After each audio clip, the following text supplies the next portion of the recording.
कृष्णा। परम पूज्य परम आराध्य पतित पावन गुरुदेव, परम पूज्य अष्टोत्तर शत श्रीमद् भक्ति वैभव श्री गोस्वामी गुरु महाराज के चरण कमलों में परम गुरुदेव नित्य लीला प्रविष्ट जगत गुरु श्री भक्ति सिद्धांत सरस्वती गोस्वामी ठाकुर गोपाल जी महाराज के चरण कमलों में गुरु परंपरा ब्रह्म माध्य गौड़ी संप्रदाय की समस्त गुरु परंपरा गुरु वैष्णव वृंद के चरण कमलों में अनंत अनंत कोटि शास्त्र परिपाठ करते हुए सबकी कृपा आशीर्वाद कामना करता हूँ। उपस्थित समस्त वैष्णव वृंद, वैष्णवी वृंद, भक्त मंडली, श्रोता मंडली सभी को जटायुग परिपाठ करते हुए सबको कृपा आशीर्वाद कामना करता हूँ। आज हम लोग जो कथा है कि परीक्षित महाराज का सुखदेव गोस्वामी से प्रश्न।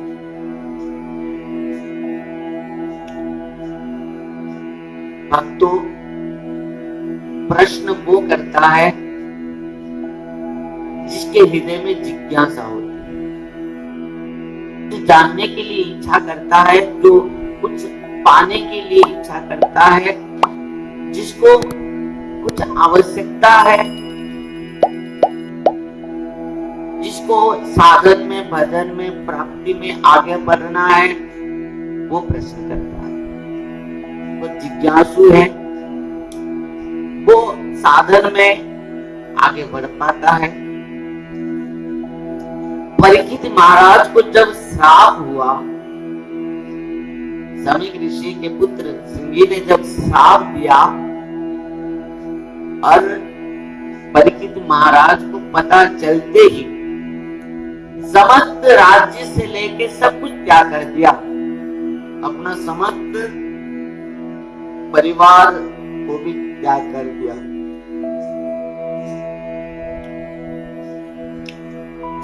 भक्त के चरित्र इस प्रकार हैं। परीक्षित महाराज जैसा भक्त और कोई नहीं हो सकता। भक्तों, साधारण तो साधन के बाद भगवान का दर्शन मिलता है, परंतु परीक्षित महाराज ने तो मां के गर्भ में ही भगवान का दर्शन किया।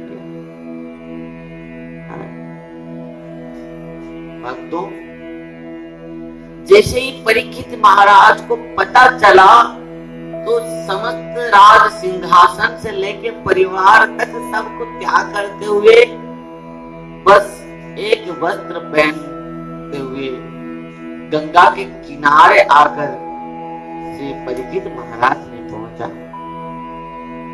जब परीक्षित महाराज ने सब त्याग करते हुए गंगा के किनारे बैठा तो जितने भी साधु संत वैष्णव ऋषि तक थे, समस्त ऋषियां सब अपना कुटिया साधन भजन समाधि त्याग करते हुए महाराज परीक्षित महाराज के पास पहुंचे।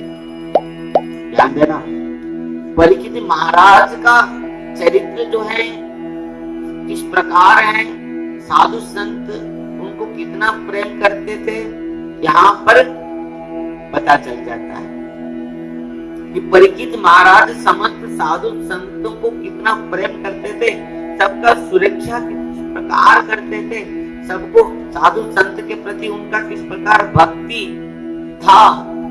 इस बात से ही पता चल जा रहा है, किस बात से कि परीक्षित महाराज अपना सिंहासन, राज्य, परिवार त्याग करते ही जैसे ही आके सागर माने गंगा के किनारे बैठे, तब समस्त साधु संत वैष्णव ऋषि सब आकर वहां पर पदार्पण करने लगे।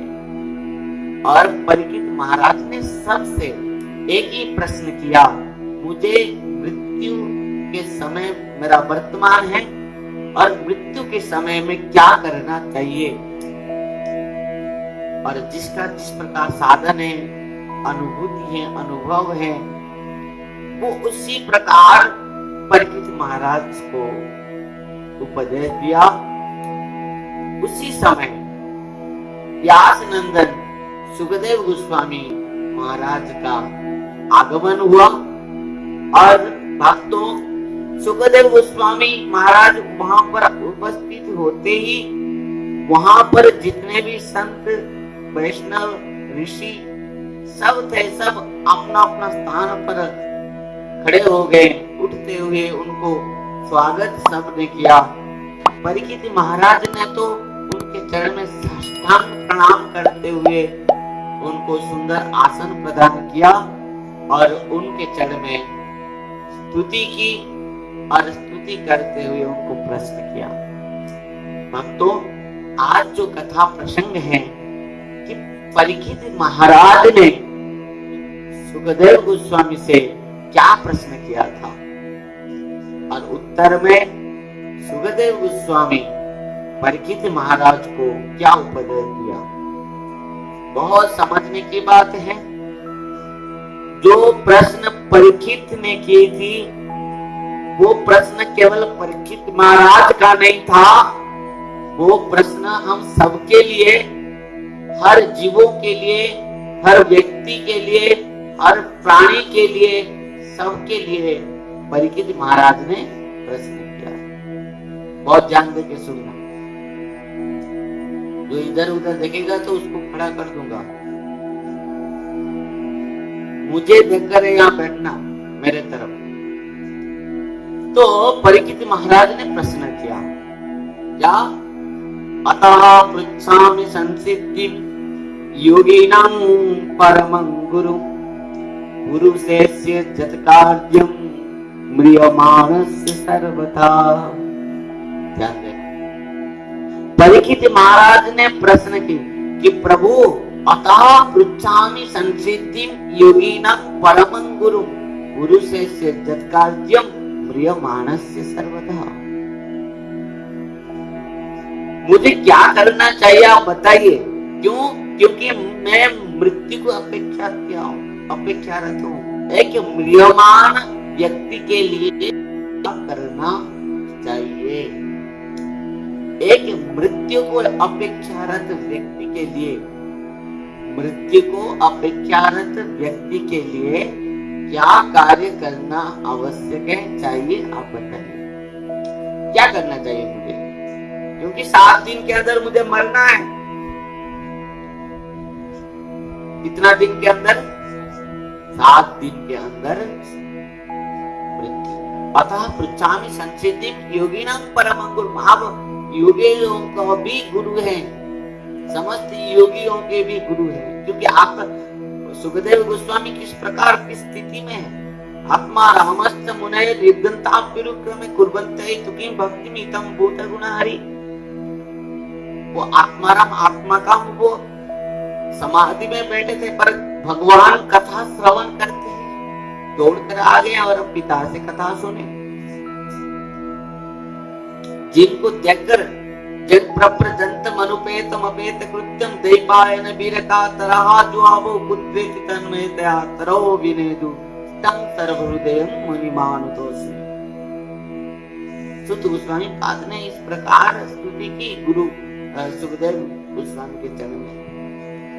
भक्तों, सुखदेव जी को परीक्षित महाराज ने कहा, आप योगियों को भी गुरु हैं, आप योगियों का भी गुरु हैं। अतः पृच्छामि संसिद्धिं योगिनां परमं गुरु। आप योगियों का भी परम गुरु हैं। अतः इसलिए मैं आपको पूछ रहा हूं क्या कि पुरुषस्य जत्कार्यं म्रियमाणस्य सर्वथा। म्रियमाण मृत्यु को अपेक्षारत पुरुष को क्या करना चाहिए? जो 7 दिन के अंदर मरने वालों के लिए क्या कर्तव्य है? ध्यान देना, 7 दिन के अंदर मरने वालों के लिए कर्तव्य क्या है? एक म्रियमाण व्यक्ति के लिए कर्तव्य क्या है? मृत्यु अपेक्षारत व्यक्तियों के लिए क्या है? आप एक यहाँ पर बात में ध्यान देना, यहाँ जो 7 दिन के बाद ही परीक्षित महाराज का मृत्यु होगी। किस प्रकार? सर्प दंशन से, तक्षक दंशन से। भक्तों, यह परीक्षित और कोई नहीं है, यह परीक्षित महाराज हम सब हैं। और सबके लिए यह प्रश्न है। क्यों? क्योंकि सबको, हम सब 7 दिन के अंदर ही मरेंगे और किसी के लिए 8वां दिन नहीं आने वाले। जिस प्रकार 7 दिन है, रवि सोम मंगल गुरु शुक्र शनि, इस 7 दिन ही सबके लिए 7 दिन अपना जीवन में समय है। 8वां दिन इसके लिए नहीं आने वाले हैं। भक्तों, हम सबको ही 7 दिन के अंदर ही मरना है। और परीक्षित महाराज ने जो प्रश्न किया है वो केवल अपना के लिए नहीं, यह समस्त जीवों के लिए, समस्त व्यक्तियों के लिए, हर प्राणियों के लिए यह प्रश्न है कि 7 दिन के अंदर मरने वालों के लिए कर्तव्य क्या है। मरने के लिए अपेक्षारत जीवों का कर्तव्य क्या है। हम सब मरने के लिए अपेक्षारत हैं। क्षण भंगुर जीवन की कलिका, कल प्रात में जानने खिली ना खिली, मलया चले की मंद लहर, सुगंध सुमीर चली ना चली, कलिकाल कुठार लिए फिरता, तन कोमल चोट ढिली ना ढिली, रटले अरे जिहा कृष्ण नाम तो अंत समय पे मिली ना। कौन देखा है कल? कल कोई देखा है? क्षण भंगुर जीवन की कलिका, कल प्रात में जानने खिली ना। कौन जानता है कि कल हम बच के रहेंगे कि नहीं? 7 दिन के अंदर हम सबको मरना है, हम सब मरने वाले हैं। यह बात सुनते ही सुखदेव गोस्वामी महाराज बहुत आनंदित हो गए और सुखदेव गोस्वामी ने कहा, हे राजन, हे परीक्षित महाराज, आप जो प्रश्न किया है बहुत सुंदर प्रश्न है। ये केवल आपके लिए नहीं प्रश्न किया है, यह प्रश्न समस्त जीवों के लिए है। कि बर्याने सते प्रश्न कुतो लोक हितं आत्मवित् सम्मतः पुंसं श्रोतव्यादिसुदः परः। बर्याने सते प्रश्नः कुतः लोकहितं नृप। हे नृपवर, हे राजन, यह जो प्रश्न आपने किया है ना, ये समस्त जीवों का आत्म कल्याण के लिए तो है? और आप तो आत्म कल्याण के लिए, हर जीवों के लिए आप जिज्ञासा किया है, परंतु यह जो विषयासक्त जीव हैं, व्यक्ति हैं, कभी भी यह बात सुनने के लिए तैयार नहीं है, जानने के लिए, समझने के लिए कभी जिज्ञासा नहीं करता। क्यों? यह जो विषयासक्त जीव है ना, वो अपना आत्म कल्याण कभी नहीं चाहता है, कभी भी अपना आत्म कल्याण के लिए प्रश्न नहीं करता। ध्यान देना, सुखदेव गोस्वामी ने कहा, राजन, इस प्रकार गृह मेधी, गृह व्याधिग्रस्त व्यक्ति जो मोह माया में बंधन में पड़ा है, दुख पा रहा है, कभी भी वो अपना आत्म कल्याण के बाद कभी भी जिज्ञासा नहीं करता, नहीं सुनने के लिए भी इच्छा नहीं करता। श्रोतव्यादि राजेंद्र नृणां सन्ति सहस्रस्य अपश्यताम् आत्मतत्त्वं गृहेषु गृहमेधिना। गृहेषु गृहमेधिना, जो गृहमेधी व्याधिग्रस्त व्यक्ति है, वो कदाचित भी अपना आत्म कल्याण नहीं चाहता। राजन, इस प्रकार आपने जो प्रश्न किया है समस्त जीवों के लिए, समस्त प्राणियों के लिए, सबका आत्म कल्याण के लिए, परंतु व्यक्ति गृह में दिनम, ये समस्त गृह में गृह व्याधिग्रस्त व्यक्ति, इन लोगों के लिए संसार के भौतिक जगत के विभिन्न प्रकार कथा है सुनने के लिए, परंतु वो लोग कदाचित अपना आत्म कल्याण तत्व ज्ञान को प्राप्त करना नहीं चाहते। इस बात को प्रहलाद जी महाराज ने भी अपने पिता हिरण्यकश्यप से कहा था, मति न कृष्ण परतो सतो वा विद विपद्यते गृह व्रतार अदांत गोवि विशतं समितं पुनः पुनश्च विचर्वणानम। प्रहलाद जी महाराज ने पिता हिरण्यकश्यप से कहा था कि पिताजी, मति न कृष्ण परतो सतो वा विद विपद्यते गृह व्रतानम, इस गृह व्रत जो अपना घर को ही अपना मानता है, अपनी पत्नी, बच्चे, पुत्र, कन्या, पति, इस संसार के संबंध को अपना मान बैठा है और उसमें इस प्रकार बंधन में पड़ा है, वो सोच रहा है कि मेरे इस संसार से और कोई अपना ही नहीं है। पिताजी, इस प्रकार गृह में गृह व्याधिग्रस्त जीव कदाचित भी उनका मन भगवान के ओर, ना तो अपना इच्छा से, साधन से, ना तो किसी साधु संत गुरु वैष्णव के कृपा से भी भगवान के ओर नहीं जाता है। ध्यान देना, व्याधिग्रस्त जीव का कभी कल्याण नहीं होता।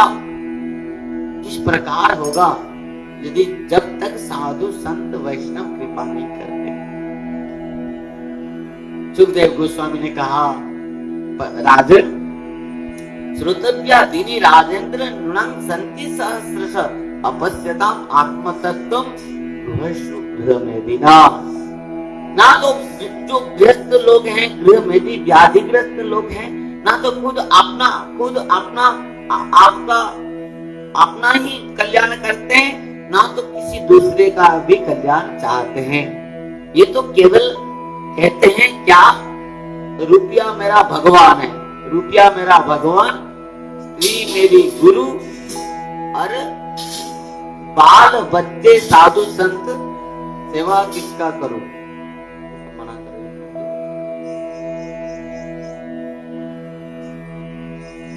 यह लोग इस प्रकार वो जानते ही नहीं किसमें अपना कल्याण है, किस प्रकार कल्याण हो सकता है, वो नहीं जानते। वो खुद तो संसार में पड़ा है और दूसरे को भी वही संसार में डालता है। जथांधे अंधा जथांधे उपनीयमाना, जिस प्रकार प्रहलाद जी महाराज ने भी कहा था, मैंने अपना उपदेश में कहा है कि अंधा जथांधे उपनीयमाना। पिताजी, जिस प्रकार एक अंधा और दूसरे अंधा को रास्ता दिखा रहा है, क्या हुआ, कुछ अंधे लोग जा रहे थे रास्ते में, आगे सामने एक गड्ढा था, जो आगे चल रहा था अंधा को गड्ढे में गिरा, धूम करके पड़ा। ध्यान देना, पीछे वाले जो अंधा चल रहा था वो कहा कि भैया क्या हुआ, इतना जोर से शब्द कहां से आई, क्या तुम गिर पड़ा क्या, रास्ता किस प्रकार है? जैसे ही पूछा तो आगे जो अंधा गड्ढे में पड़ा था वो सोचा कि मैं तो पड़ा हूं गड्ढे में, उनको क्यों बताऊं, उनको भी गिरने दो। वो गड्ढे में पड़ा हुआ अंधा ने कहा कि भैया रास्ता बहुत सुंदर है, तुम आनंद से आओ। ध्यान देना। और जो दूसरा अंधा वो भी गया, वो गड्ढा में कूद करके धूम करके गिरा। तो उसके पीछे जो अंधा था उन्होंने कहा कि भैया क्या हुआ, तुम क्या हुआ, गिर गए हो क्या? वो भी अंधा सोचा कि आगे वाला अंधा मुझे तो बताया नहीं, मैं क्यों पीछे वाला अंधा को बताऊं, उनको भी गिरने दो। वो भी कहा नहीं भैया रास्ता सही है, ठीक है, आप तुम भी आ जाओ। बस तीसरा अंधा भी गया, धूम करके वो गड्ढा में गिरा। महाराज इस प्रकार एक करके समस्त अंधे गड्ढे में धूम धूम करके गिरे, परंतु कोई किसी को रास्ता नहीं दिखाया, बोला नहीं, उपदेश दिया नहीं कि यह रास्ता ठीक नहीं है, गड्ढा है, कोई भी किसी को बोला नहीं। महाराज कहने की अभिप्राय यह है, यह संसार की गड्ढा है, माँ बाप इस गड्ढे में पड़े हैं, रो रहे हैं, पर इन माँ बाप ने कभी भी किसी को बोलते नहीं, अपना पुत्र को नहीं कहते कि हम तो गड्ढे में पड़े हैं, हम तो संसार के गड्ढे में पड़े हैं, इसमें दुख पा रहे हैं, तुम इस संसार गड्ढे में मत पड़ो और हरि भजन करो। श्री रघुनाथ दास गोस्वामी पाद जब घर छोड़कर आए, श्रीमन महाप्रभु के चरण में जब आकर साष्टांग प्रणाम किया रघुनाथ दास गोस्वामी ने, तब महाप्रभु श्रीमन चैतन्य महाप्रभु ने कहा, रघु तुम तो संसार रूप विष्टा गर्त को त्याग करके आए हो। श्रीमन चैतन्य महाप्रभु के भाषा में संसार क्या है? संसार गड्ढा जो है, गर्त जो है, विष्टा गर्त, जिस प्रकार एक गर्त है, गड्ढा है, उसमें केवल विष्टा भरा हुआ है। और श्रीमन महाप्रभु के सिद्धांत में संसार और कुछ नहीं, संसार क्या है? विष्टा गर्त है, गड्ढा है, और वो विष्टा के कीड़े हम सब हैं, जो संसार रूप विष्टा गर्त में पड़े हुए, वो विष्टा के कीड़े जैसे उसमें आनंद ले रहे हैं।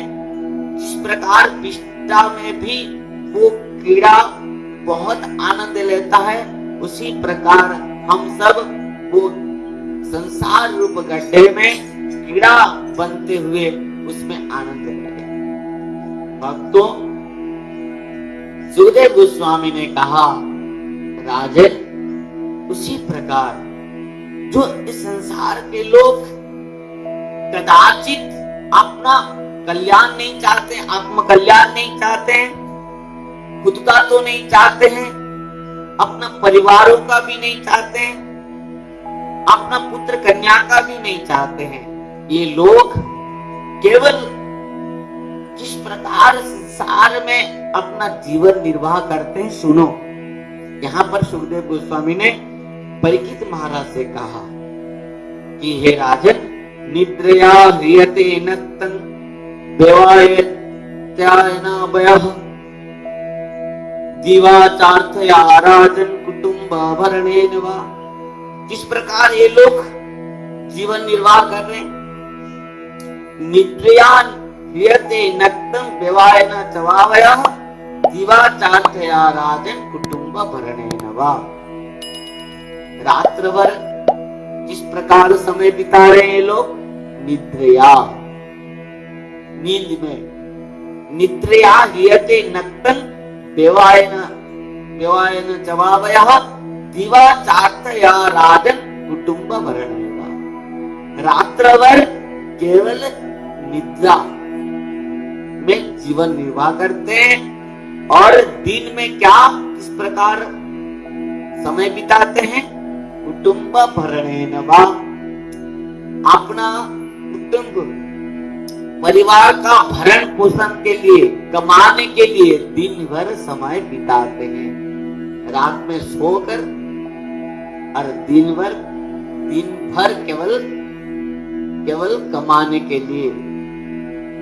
आहार निद्रा वैमैथुनञ्च सामान्य में तत् पशु भी नराणाम धर्मै तेषां अधिक विशेष धर्महीना पशु भी समाना।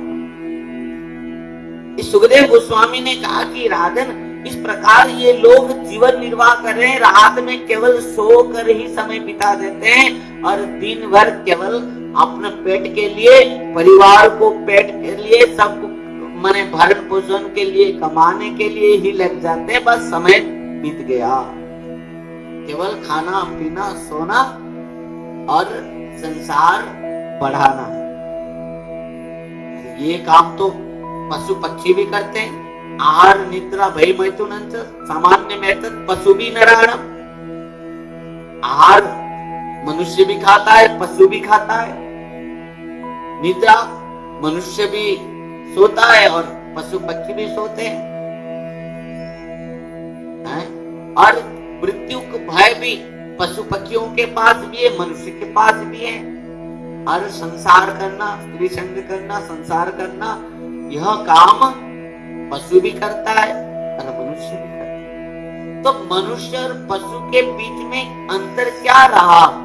यदि यह काम केवल मनुष्य किया दिन भर, बस पशु और मनुष्य के अंदर क्या और अंतर रहा? धर्म ही तेषां अधिक विशेष, धर्महीन पशु भी समान। और मनुष्य के पास अधिक विशेषता क्या है? वो भागवत धर्म को पालन कर सकता है, भगवान का भजन कर सकता है, जो भजन पशु पक्षियों का शरीर में नहीं हो सकता। ध्यान देना। इसलिए भगवान एकादश स्कंद में उद्धव से कहा, उद्धव हृदय माध्यम सुलभम सुदुर्लभम प्लवम सुकल्पम गुरु कर्णधारम मयानुकूलेन नवस्वतरितम पुमान भवाब्धि न तरेत स्व आत्महा। मनुष्य शरीर को प्राप्त करने के बाद भी जो हरि भजन नहीं करता, भगवान का भजन नहीं करता, इस संसार को पार होकर गुरु को अपना कर्णधार रूप पर ग्रहण नहीं करता, संसार सागर को पार नहीं होके भगवान के चरण में नहीं समर्पित होता, वो एक आत्मघाती है। क्यों?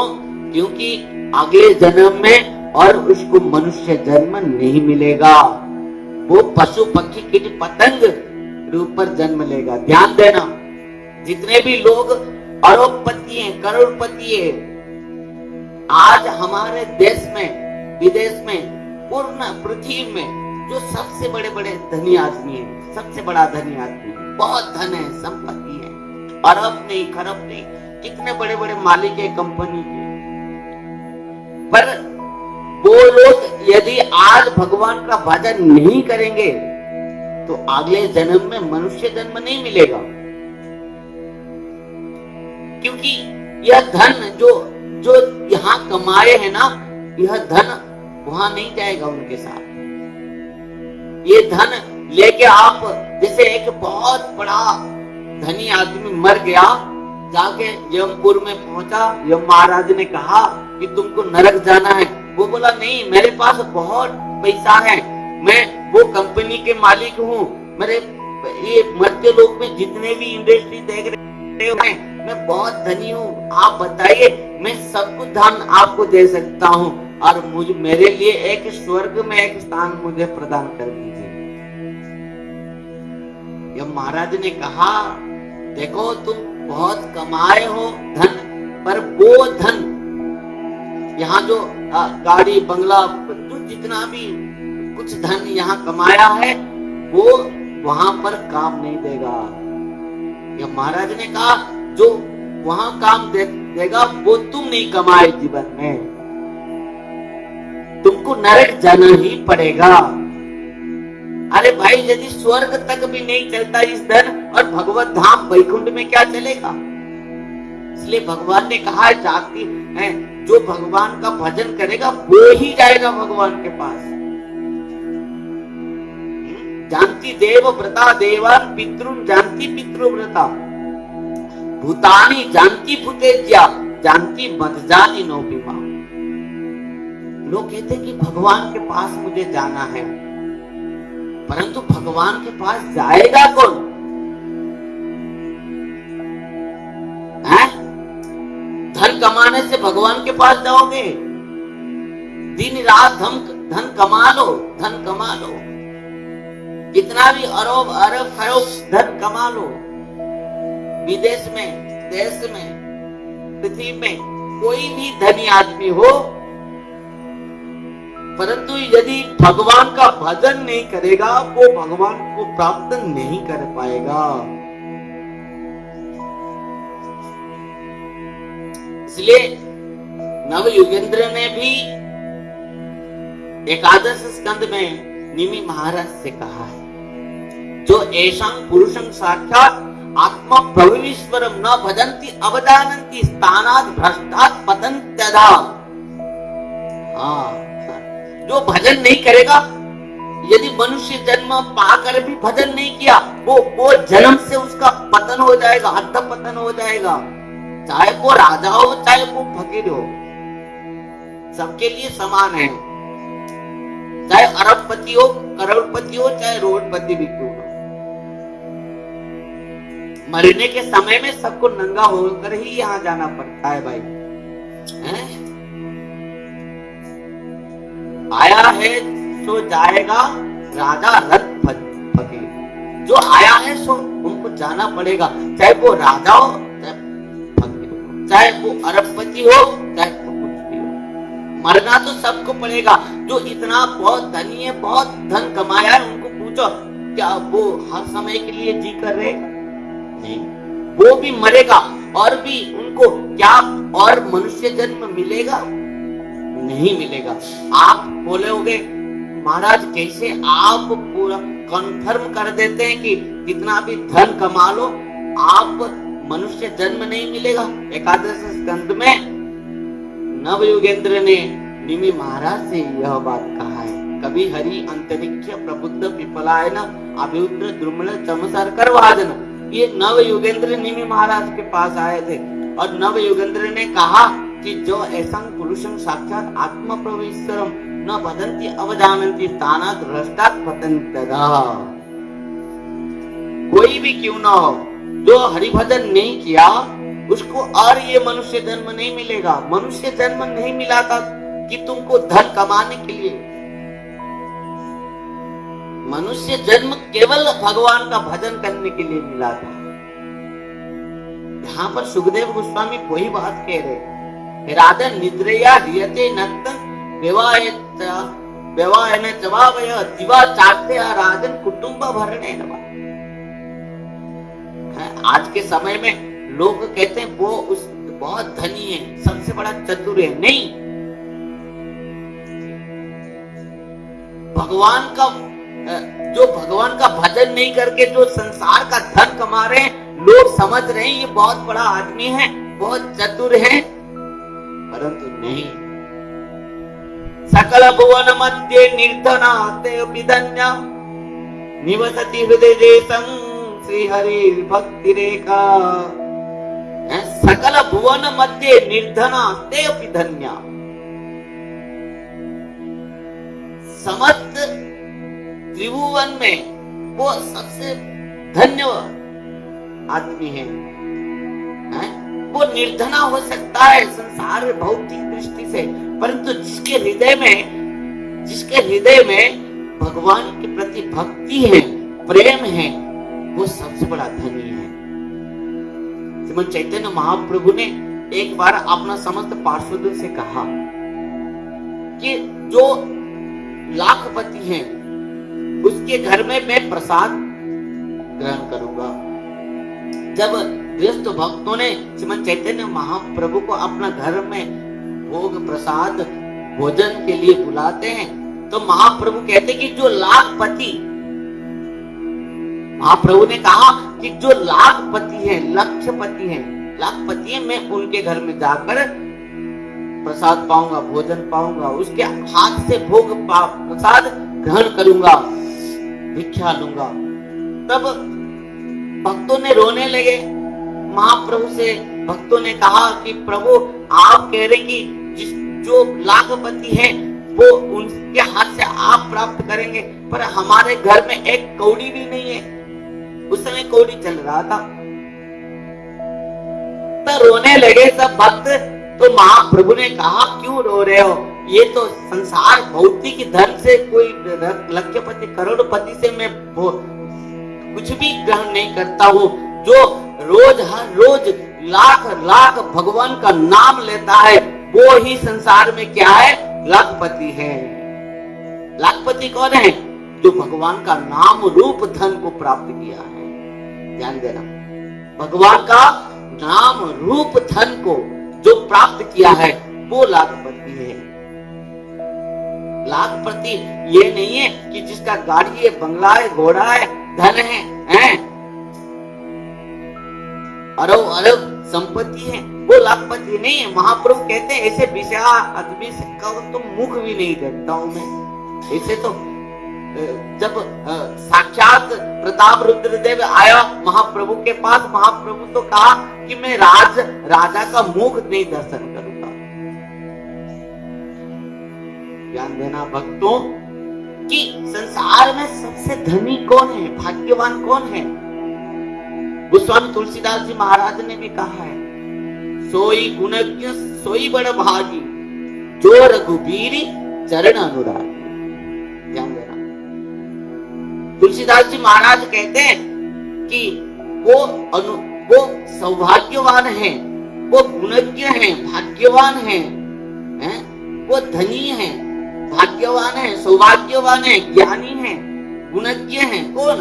जो रघुवीर, जो भगवान राघवेंद्र सरकार के चरण में जिसका जितना अनुराग है, भक्ति है, प्रेम है। ध्यान देना, प्रेम धन ही श्रेष्ठ धन है, प्रेम धन ही सबसे श्रेष्ठ धन है महाराज। और उससे धन और कुछ नहीं हो सकता। क्यों? क्योंकि वो धन केवल तुम्हारे साथ जाने वाला है, वो धन केवल तुमको भगवान के पास ले जाने वाला है, वो धन केवल भगवान से तुमको मिला देने वाला है।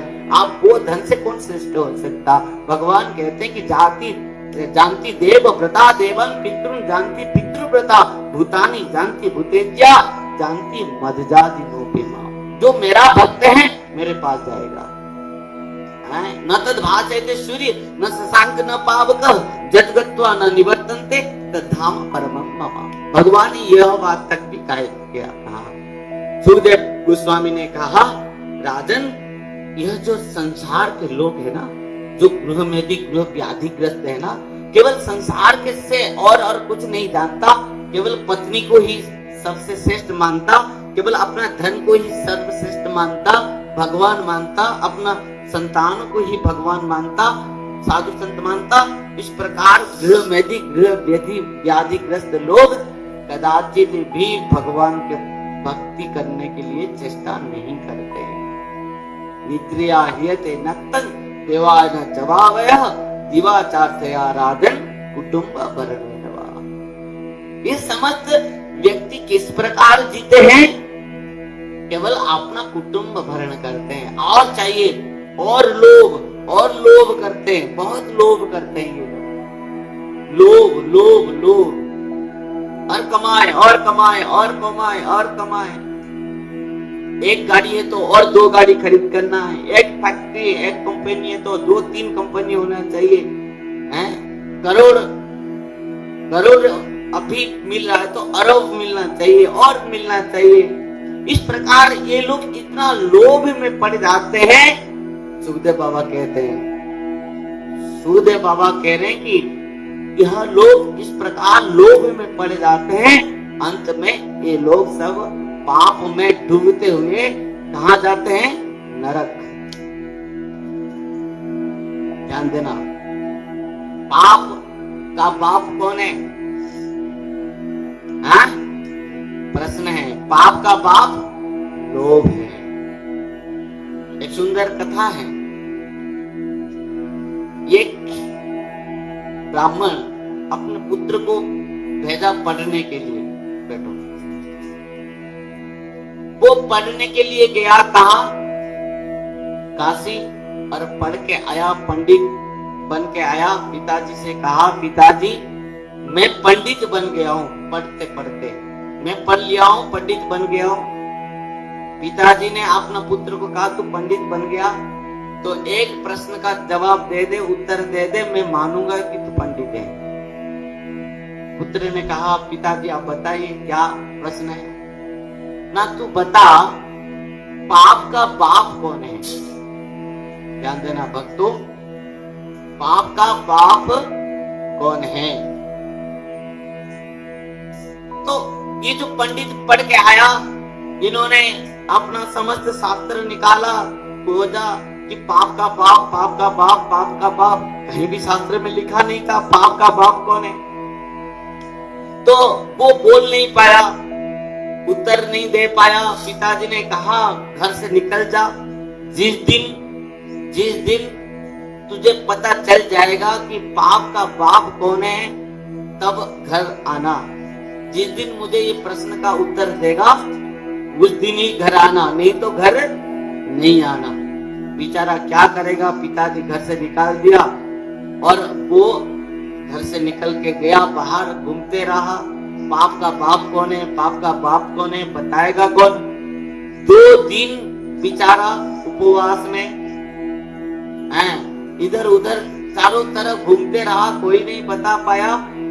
3 दिन में, तीसरा दिन में एक देखा कि एक सुंदर क्या है, घर है, एक नगरी में एक सुंदर घर है। वो घर के सामने तुलसी चौराई है और सामने एक सुंदर गौ माता भी बछड़ों के साथ बंधी हुई थी और इस प्रकार लिपा पुती है वो घर के आगे सामने बहुत चित्र विचित्र होते हुए। और ये ब्राह्मण लड़का ने सोचा कि यह निश्चित भाव से किसी भगत का घर होगा। तो 3 दिन से मैं खाया नहीं, पिया नहीं, भोजन नहीं, पानी नहीं, भूखा प्यासा घूम रहा हूँ। एक बार ये भगत के घर में जाऊं, कुछ खाने पीने मिल जाए। तो ब्राह्मण लड़का ने जाकर वो घर के सामने पहुंचा। जब पहुंचा कुछ समय खड़ा रहा, देखा कि एक वो घर के अंदर से एक सुंदरी युवती निकल के आई, हाथ में पानी लुटिया। कुछ कहने से पहले ही पानी लुटिया को वो ब्राह्मण लड़का के हाथ में दे दी। ये तो बहुत प्यासा था, वो पानी लुटिया को लेके घट घट करके पी लिया। पीने के बाद इस ब्राह्मण लड़का को थोड़ा होश आया। होश आने के बाद हंसते हुए कहा, देवी जी आप बहुत कृपा की हमारे ऊपर और मैं बहुत प्यासा था। तो वो जो तरुणी नवयुवती देवी ने पूछा कि आप कौन है, कहां से आ रहे हैं, क्यों, कैसे। तो ये ब्राह्मण लड़का ने कहा, सब बता दिया कि मेरे पिताजी ने कहा पाप का बाप कौन है, जब पता चलेगा तब घर आना। मैं घूम रहा हूँ, सबसे पूछ रहा हूँ, कोई बता नहीं पा रहा है। पर वो नवयुवती ने क्या सोचा क्या नहीं, पर ब्राह्मण लड़का से कहा आपने आज बहुत बड़ा गलती की। ब्राह्मण लड़का ने कहा क्या गलती मैंने किया ना, आप मेरे हाथ से कैसे पानी पी लिया। ब्राह्मण लड़का ने कहा कैसे नहीं पिया, आप पिया तो मैं पिया ना, आप मुझे जानते हैं मैं कौन हूं। ब्राह्मण लड़का ने कहा आप बताएंगे नहीं तो मैं कैसे जानूंगा ना, मैं इस नगरी में एक वेश्या हूं और मेरे हाथ से आप ब्राह्मण होकर पानी पी लिया। ब्राह्मण लड़का इतना सुनते ही वो लुटिया को फेंक दिया। अरे ये क्या कर दिया, मेरा ब्राह्मण नष्ट कर दिया, सब कुछ नष्ट हो गया। मैं क्रोधान्वित होकर वो नवयुवती देवी से कुछ बोलने लगा। तो वो देवी जी ने कहा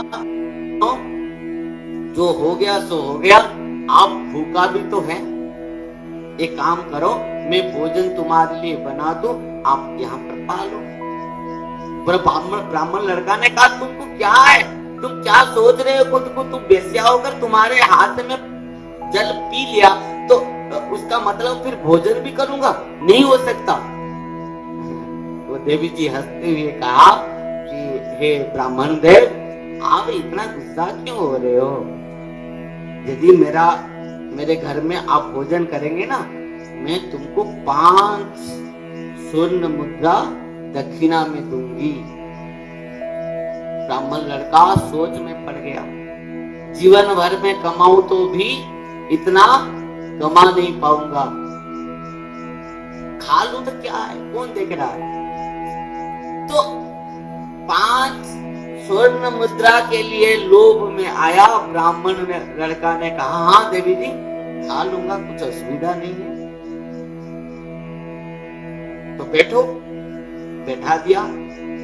वो नवयुवती देवी जाकर बनाने लगे रसोई में। बनाते हुए लेकर आया और जैसे ही ब्राह्मण देव बैठकर जैसे ही खाने के लिए हाथ लिया मुंह के पास, वो देवी जी उनके हाथ को पकड़ लिया। कहा, ब्राह्मण देव आप ऐसे कैसे, हमारे घर में आप अतिथि हैं, और हमारे घर में जो अतिथि आते हैं ना, कोई अपना हाथ में नहीं खाते, और जो मेरे घर में अतिथि आते हैं ना, मैं अपना हाथ से खिलाती हूँ, और आपको भी मैं थोड़ा अपने हाथ से खिला दूं। ब्राह्मण देव अपना हाथ को ऐसे करते हुए उनको कहा कि तुम क्या सोच रहे हो, मैं ब्राह्मण हूँ, तुम वेश्या हो, तुम्हारे हाथ से मैं खाऊंगा, तुम खिलाओगी मुझे, नहीं हो सकता ये। वो देवी जी हंसते हुए कहा कि ब्राह्मण देव, यदि मैं हाथ से खिला दूं और आप यदि मेरे हाथ से खाओगे ना, तो मैं तुमको 10 स्वर्ण मुद्रा दूंगी। तुमको कितना दूंगी? 10 स्वर्ण मुद्रा में दक्षिणा में दूंगी। ये ब्राह्मण तो और लोभ में आके सोचा, अरे 10 स्वर्ण मुद्रा मेरे बाप भी कमा नहीं पाएगा, मैं तो छोड़ दो, मेरा बाप का बाप भी चाहे हम सब मिलकर भी कमा नहीं पाएंगे, तो क्या है, कौन देख रहा है, या खा लूं। तो ब्राह्मण देवी ने कहा, ठीक है देवी, आप यदि बाध्य कर रहे हैं तो खिला दीजिए। वो देवी जी जैसे ही उनके मुंह में लेके गई खिलाने के लिए, वो ब्राह्मण जब मुख खोला तब क्या किया, वो देवी जी घुमा के एक थप्पड़ मारा वो ब्राह्मण को। ध्यान देना, वो देवी जी एक घुमा के एक थप्पड़ मारी, और मारते ही वो ब्राह्मण लाल पीला पड़ गया।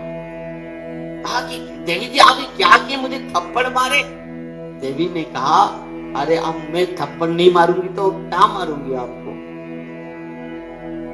सामान्य स्वर्ण के लिए, सामान्य स्वर्ण मुद्रा के लिए आप मेरे जैसे वेश्या के हाथ से खाए, ठीक है तुम्हारा जीवन।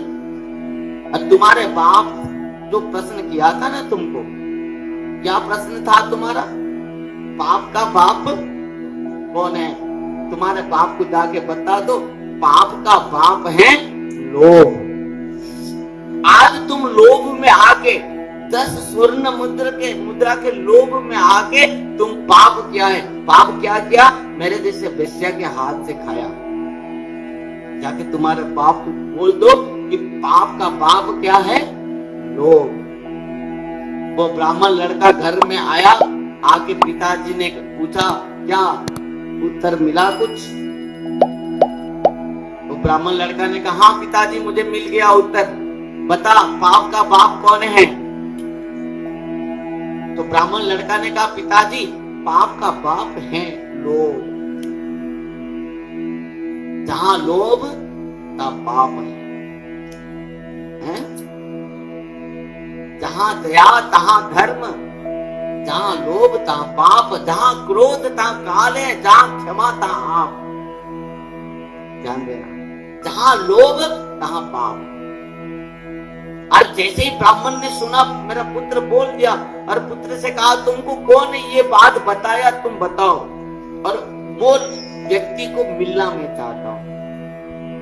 और ब्राह्मण लड़का ने वो जो देवी जी बताए थे, वो नवयुवती के पास लेकर गया।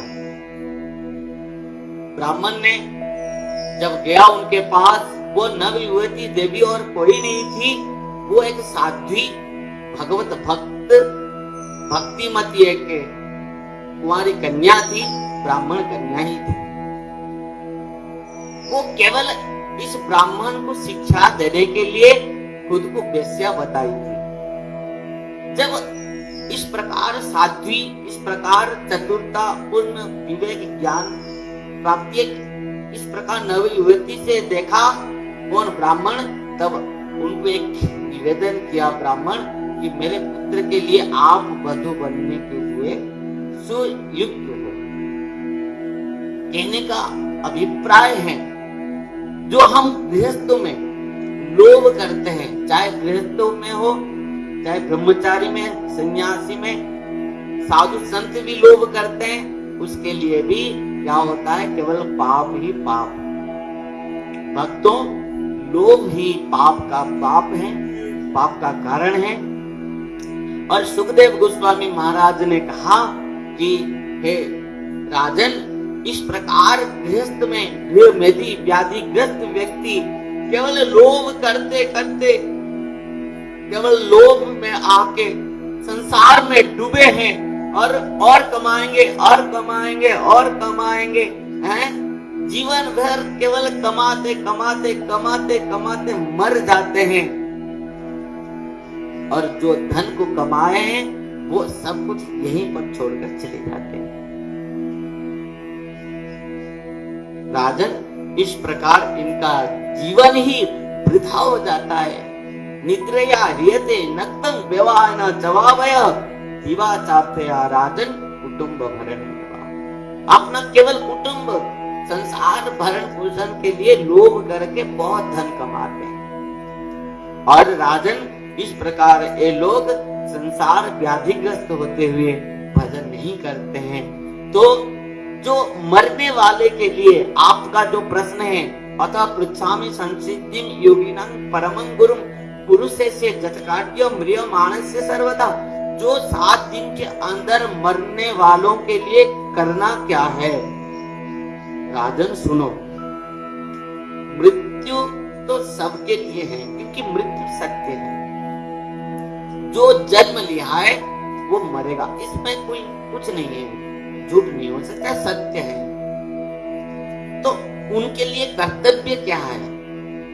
यहाँ पर सुखदेव गोस्वामी ने कहा, सुनो, उसका कर्तव्य है तस्मात् सर्वात्मना राजन हरि सर्वत्र सर्वदा श्रोतव्य कीर्तिस्तव्य स्मर्तव्य भगवान। वो जो मरने वाले तो सबको ही है, जीव मात्र तो मरेगा, और सबका कर्तव्य क्या है? तस्मात् सर्वात्मना राजन हरि सर्वत्र सर्वदा। भगवान हर समय हमारे अंदर में है, बाहर में है, भगवान अपना स्वरूप में है। यह बात को हम सबको उपलब्ध करते हुए, अनुभव करते हुए, स्मरण करते हुए, चिंतन करते हुए, श्रवण करते हुए, दर्शन करते हुए उनका ही सेवा करना चाहिए, उनका भजन करना चाहिए, उनका कीर्तन करना चाहिए, उनका स्मरण करना चाहिए, उनका चिंतन करना चाहिए, उनकी कथा श्रवण करना चाहिए। और एक समय के लिए नहीं, सर्वदा, हर समय। और केवल भगवान का क्यों, और किसी का नहीं। न अकाम सर्व काम व मुख्य काम उदारधि तीव्रेण भक्ति जोगे न जदेत पुरुषं पदम्। बहुत सुंदर कथा सुखदेव गोस्वामी ने कहा है, अकाम सर्व काम व मुख्य काम उदारधि तीव्रेण भक्ति जोगे न जदेत पुरुषं परम्। भगवान के चरण में तीव्र भक्ति योग में, चाहे अकामी हो, चाहे सकामी हो, चाहे सर्वकामी भी क्यों न हो, सब कोई भगवान के चरण में आना चाहिए। कहेंगे क्यों भाई, क्यों आएंगे भगवान के शरण में? देवादेवी 33 करोड़ देवादेवी हैं, शिव जी के पास क्यों नहीं जाओगे? चंडी माता भवानी के पास क्यों नहीं जाओगे? देवादेवी क्या नहीं दे पाएंगे? केवल भगवान ही देंगे, भगवान के पास जाना है। सुखदेव बाबा कहते हैं, हाँ, भगवान के पास ही आना है, और भगवान के पास आओगे तब जाकर तुम्हारा आत्म कल्याण हो सकता, और किसी के पास जाने से आत्म कल्याण नहीं होगा। तुम देवादेवियों के पास जाओगे, जो मांगोगे सो दे देंगे देवादेवी, पर तुम्हारा कैसे आत्म कल्याण होगा वो नहीं देखेंगे। ध्यान देना, जैसे शिव जी के पास जो कोई भी आया है, जो मांगा सो दे दिए, पर भगवान इसे नहीं देते हैं। चैतन्य चरितामृत में कृष्णदास कविराज गोस्वामी पाद ने कहा है, इस प्रकार कृष्ण कहे आमा भजे मागे विषय सुख। कृष्ण कहे आमा भजे मागे विषय सुख है, और अमृत छाड़ी विष मागे यही बड़ा मूर्ख। आमी विज्ञ यही मूर्ख है विषय के ने देवो सोचरणा अमृत दिया विषय भुलाइबो। ध्यान देना। यदि कोई यहाँ जो सुखदेव गोस्वामी ने कहा है कि अकाम सर्व कामों का मुख्य काम उदारति तीव्रेण भक्ति योगेन जदित पुरुषं परम। यदि अकामी हो सकामी हो सर्व कामी भी क्यों न हो, यदि भगवान के शरण में आ जाता है ना, उसका समस्त कामना ही नष्ट हो जाता है, क्योंकि भगवान त्रिगुणातीत है, निर्गुण है। जैसे उदाहरण है, एक उदाहरण से आप समझ पाओगे। ध्रुव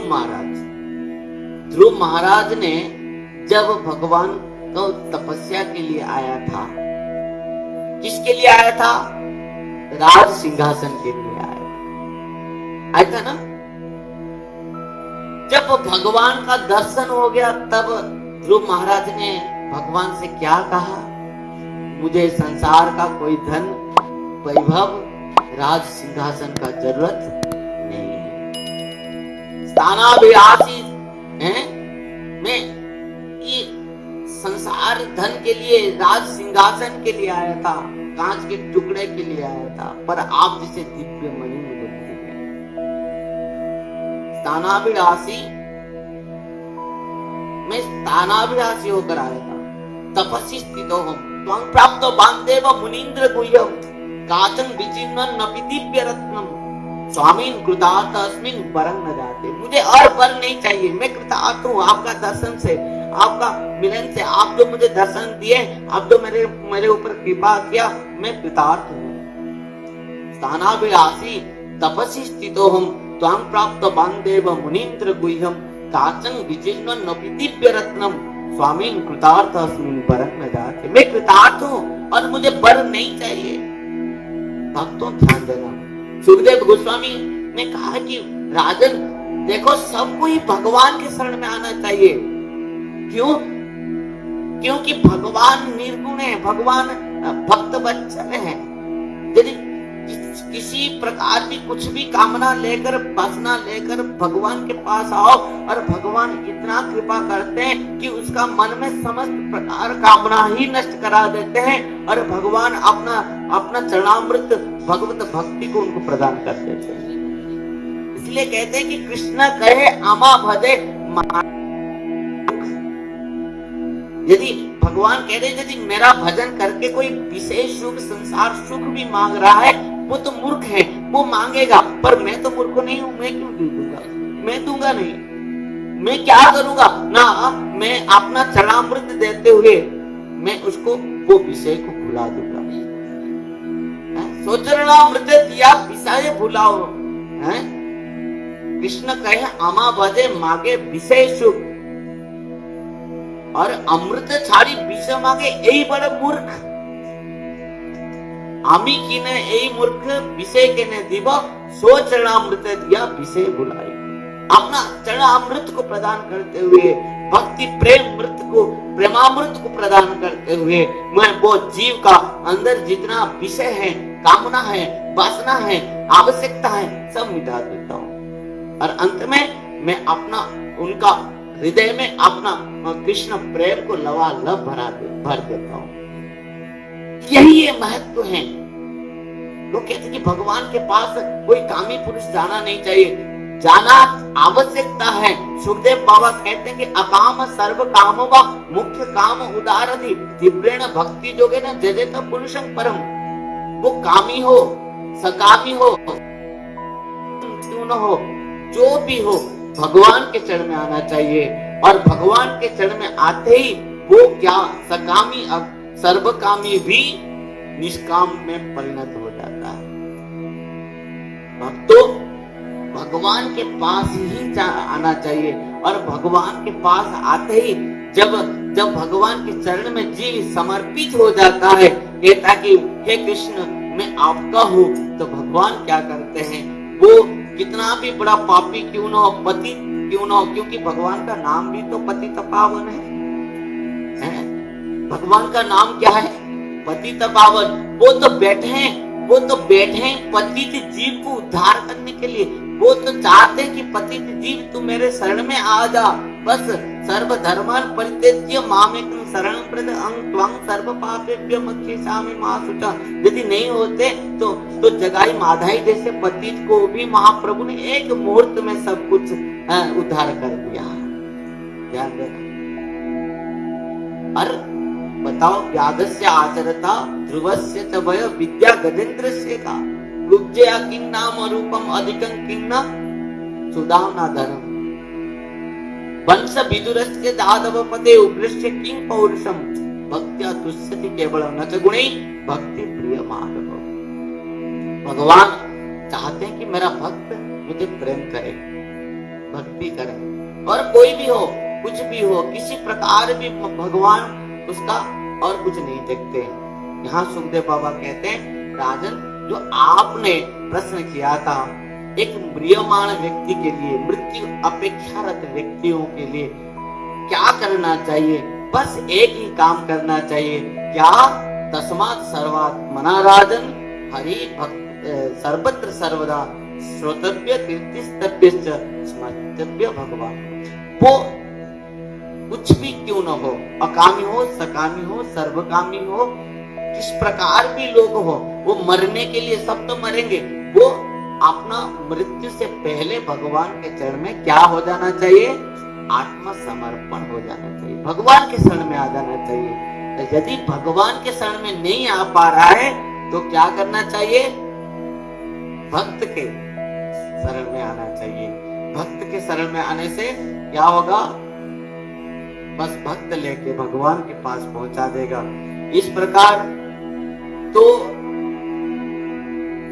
सुखदेव बाबा ने कहा, राजन आपके पास 7 दिन है ना, आप 7 दिन में भी भगवान के पास पहुंच पाओगे, समर्पित हो पाओगे या नहीं हो पाओगे, क्यों चिंता कर रहे हो? जानते हो खट्वांग राजा के बारे में सुखदेव बाबा ने कहा, जानते हो तुम खट्वांग महाराज थे। खट्वांग नाम राजसी ज्ञातो ये तामिहायुषा मुहूर्तात् सर्वमुत्सृज्य गतवान् भयं हरि। एक मुहूर्त में खट्वांग महाराज ने पूछा देवताओं से, मेरा जीवन उम्र और कितना ना, एक मुहूर्त 48 सेकेंड। और मुझे भगवान को पाना है। यदि एक मुहूर्त में खट्वांग महाराज सब कुछ त्याग करके भगवान के चरण में समर्पित हो गया और भगवत प्राप्त कर लिया। आपके पास तो 7 दिन है। राजन, मनुष्य जन्म केवल भगवत प्राप्ति के लिए ही है और सब कुछ मरने से पहले सबका एकमात्र कर्तव्य है जन्म लाभ परम पुंसम अंते नारायण स्मृति। बस मृत्यु के समय में भगवान हमारे सामने हो, हम भगवान को दर्शन करते करते हमारा बस प्राण निकल जाए,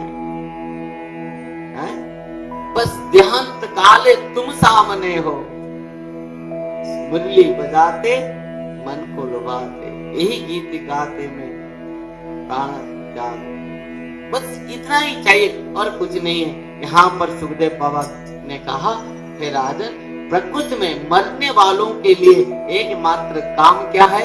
मृत्यु से पहले भगवान के चरण में समर्पित हो जाना, समर्पण हो जाना। कृष्ण त्वदीय पद पंकज पंजरंते अद्वैव में विसतु मानस राजहंस प्राण प्रयाण समय कपवात पित्ते कंठावरोधनं विद्ये भजनं कुतस्ते।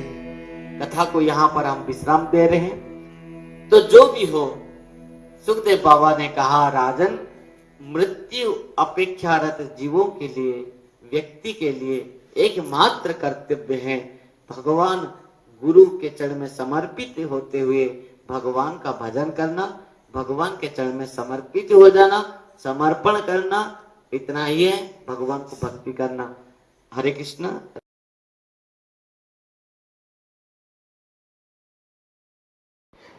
सब्सक्राइब कीजिए श्रील भक्ति संबंध भिक्षु महाराज यूट्यूब चैनल को और साथ ही साथ दबाइए इस बेल की आइकॉन को ताकि आपको मिल सके हमारे लेटेस्ट अपडेट सबसे पहले।